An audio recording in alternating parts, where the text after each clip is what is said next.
You know what rocked? The end of Raw the other week when Batista returned from nowhere, dragged Ric Flair's beat up body down a hallway, and then barked into a camera that he was coming for Triple H. It was the last thing we saw on the show and made you want to tune in next week. That is perfect, as are most well thought out cliffhangers. From a more general point of view, it's an element of the Attitude Era that WWE can bring back that doesn't rely on profanity or other non-PG ideas. Just make someone care about what they've seen and 9 times out of 10 they'll buy back in. It even kind of worked when Kai and Tai threatened to chop Val Venus' penis off. Thankfully they didn't, but even back in 1998 you kinda wanted to know. It was important.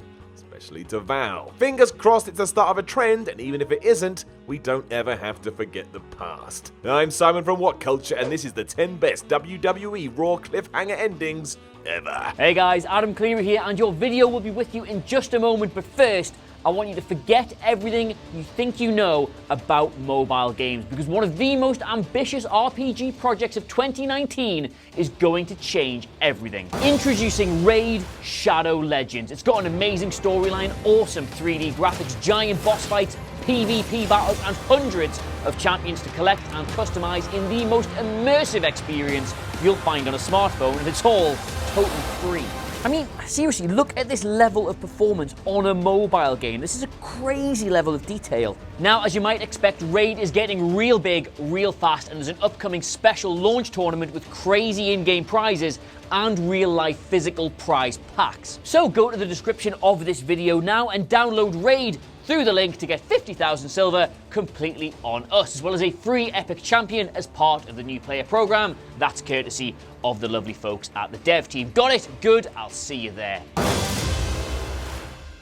Number 10, Triple H crashes Stephanie McMahon's wedding. Happening on the 29th of November 1999 Raw, it's a bit odd to look back on this now, given that before the story had played out, it seemed like Triple H had drugged and kidnapped Stephanie McMahon, and who knows what else. I mean, that does sum up the Attitude Era, but still, it's going a little too far. It was a shock, however, especially to Test, as he'd found out seconds before he was going to marry Vinnie Mac's daughter, the game had gotten in front of him. Even with what was down the line, this worked incredibly well for the drama of the moment alone. Steph's tears, Vince's rage, and the sheer pride on Triple H's face made the angle work, and summed up the idea that pro wrestling was nothing more than an elaborate soap opera. It was also really controversial, which was exactly what a 1999 audience wanted.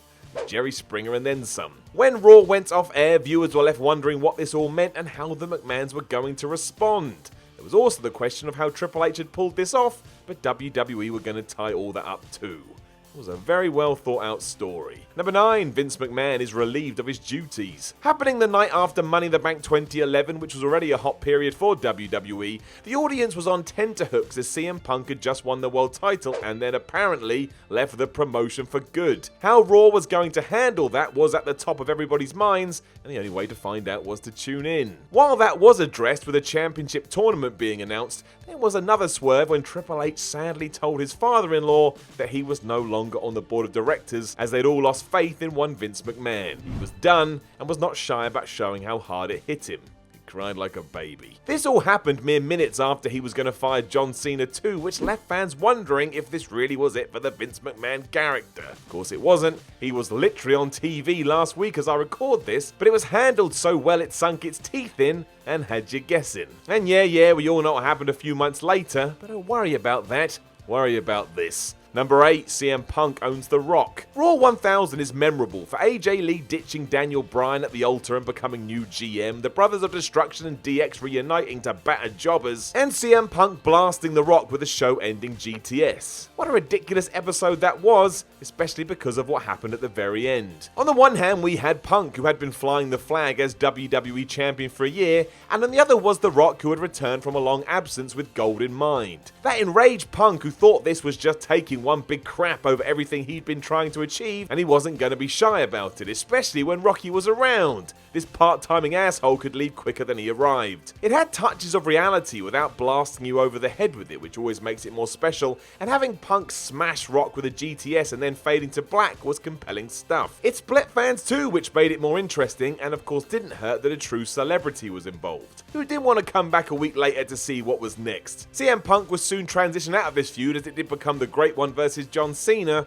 but at least in this moment alone, CM Punk was kicking all the butt. Number 7, Shawn Michaels turns on Hulk Hogan. Another one of those angles that when it happens you've no clue as to why, meaning you've no choice but to return. Shawn Michaels slamming Hulk Hogan with a super kick at the end of the 4th of July 2005 Raw was everything you could have wanted and more. Already an unlikely tag team during that summer, it was a lovely juxtaposition as the 80s collided with the 90s and two proper superstars who had a very different idea of working.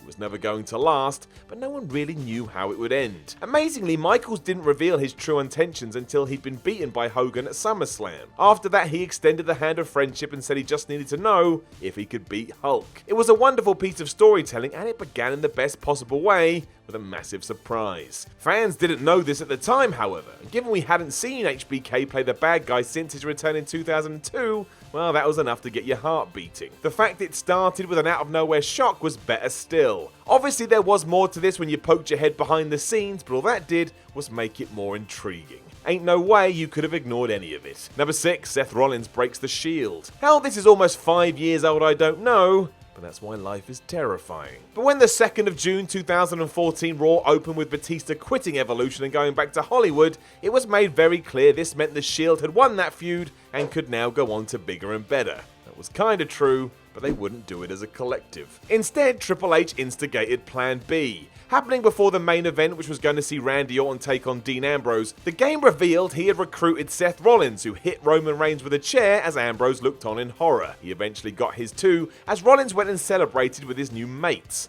Fans were genuinely devastated.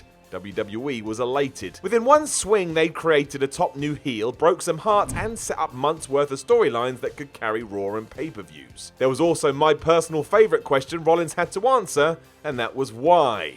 The only way to know was to watch next week's Raw. That is simple. Number 5, CM Punk's pipe bomb promo. Before CM Punk etched himself into wrestling history in the summer of 2011, it wasn't that great a year for WWE. It wasn't awful, but it felt like the same old faces and the same old feuds with no real spark. When the straight edge one came along and basically admitted all of that while also spitting fire, it utterly turned fortunes around. It was like the Attitude Era had come home to roost. Done on the 27th of June Raw, Punk provided a scathing critique of life behind the scenes, insulted everyone from John Cena to Stephanie McMahon and Triple H, said things would be better when Vince was dead, and name-dropped Ring of Honor. He was also going to let his contract expire and then leave the company altogether. It was like nothing else we'd seen. The segment was so good it had old fans coming back to the product and interest soared. This helped no end in terms of it ending the show, because not only did those that saw it live want to find out what was going to happen, but the lapsed audience felt the same.